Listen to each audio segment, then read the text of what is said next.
রাসূলুল্লাহ সাল্লাল্লাহু আলাইহি সাল্লাম বলেন, কিয়ামত ততক্ষণ হবে না যতক্ষণ আমার উম্মতের একদল মুশরিকদের সাথে মিলিত না হবে আর তাদের ইবাদতে শরীক না হবে। মানে আমার উম্মতের একদল মুশরিকদের সাথে মিলবে, আবার তাদের যে পূজা আছে, তাদের যে ইবাদত আছে, ওই ইবাদতে তারা শরীক হবে। মানে তাদের ধর্মীয় উৎসবে আমার উম্মতের একদল শরীক হবে। এর আগ পর্যন্ত কিয়ামত হবে না। এখন তো আমাদের দেশে এই অবস্থা, আমরা সম্প্রীতির নামে এমন এক পর্যায়ে চলে যাই মাঝে মাঝে যেন শিরিকের মধ্যে আমরা ডুবে যেতে চাই। এটা শরীক না, এটা না, এটা ঠিক না। শিরিককে শুভেচ্ছা না জানালে যেন এটা কোনো আপনার শুভেচ্ছাই হবে না। আল্লাহ হেফাজত করে। এই গেল আপনার রাসূল সাল্লাল্লাহু আলাইহি সাল্লাম বললেন, আমার উম্মতের একদল মুশরিকদের সাথে মিলিত হবে, মিলিত হয়ে তাদের ইবাদতে অংশগ্রহণ করবে।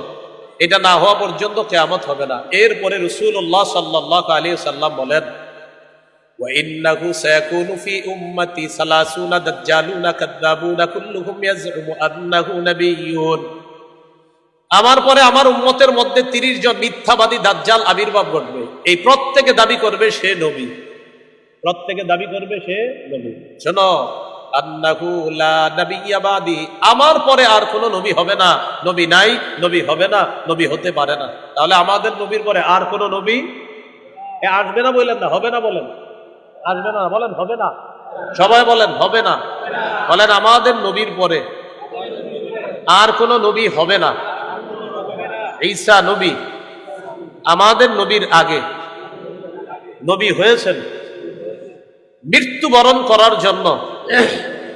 তিনি দুনিয়াতে আসবেন, তবে নবী হবেন না। তিনি তো নবী হয়েই গিয়েছেন। তাহলে কি শিখলাম? আমাদের নবীর পরে কেউ নবী হবে না।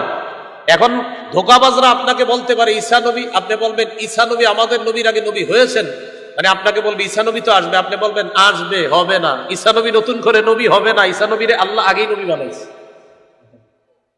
এই জন্য বলবেন আমাদের নবীর পরে নবী নাই, নবী হবে না। এরা বলবে আসবে না, আপনি বলবেন হবে না। হ্যাঁ বলবে আসবে না, আপনি বলবেন হবে না। যেই বলবে ঈসা নবী তো আসবে, আপনি তখন বলবেন ভাইয়া ঈসা নবী আসলে আপনার সমস্যা কি? ঈসা নবী নবী হয়েছে আগে, তিনি আসবে, এতে সমস্যা নাই। মৃত্যুবরণ করার জন্য তিনি দুনিয়াতে আসবে, তবে নতুন করে নবী হবে না। আমাদের নবীর পরে নবী নাই, হবে না, হতে পারে না। এই আকীদা যদি তুমি না রাখো, তুমি কাফের, অনুসারী কাফের, সমর্থনকারী কাফের। বুঝে ঠিক বলতেছেন তো? আকীদার মাসালা।